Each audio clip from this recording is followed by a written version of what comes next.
প্রাণের বন্ধুরা, এই যে আমার একটা আপেল কুলের একটা গাছ ছাদ বাগানের, এখানে দেখেন অনেক অনেকগুলো, এই যে দেখেন এই যে বড়ই এসেছে, এই যে দেখেন কতগুলা এসেছে। আল্লাহ রহমতে দুইটা গাছ আছে আমার ছাদ বাগানে, দেখেন অনেক অনেক কুল এসেছে আল্লাহ রহমতে, এবং অনেক কুলগুলা থেকে যাচ্ছে। জাস্ট শুধু প্রতিনিয়মত যত্ন করেছিলাম, এবং এই পানি সার বিষ এইগুলা দিয়েছিলাম। এই যে নিড়ানি দিলাম, মাত্র নিড়ানি দিয়ে শেষ করলাম। ঠিক এইভাবে এই যত্নের ফলটা আমার এখান থেকে এবার আল্লাহর রহমতে এই বড়ই গাছ থেকে আমার পরিবারের আহার জুটবে আমি মনে করছি। দেখেন অনেক একদম অনেক বড়ই এসেছে। সেম আর একটা গাছও আছে, দেখাবো। দেখেন এই যে আর একটা আমার কুলের গাছ, এটাতে আল্লাহর রহমতে অনেক ধরেছে। একটু কাছে আগায় এনে দেখাও।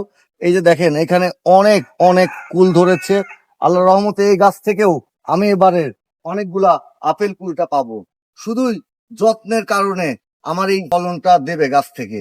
পরিচর্যা এবং এই পানি এবং যত্ন, এই দিয়েই আল্লাহর রহমতে এবার আমার আপেল কুলের ও আমার বাচ্চার আহার মিটবে ইনশাল্লাহ।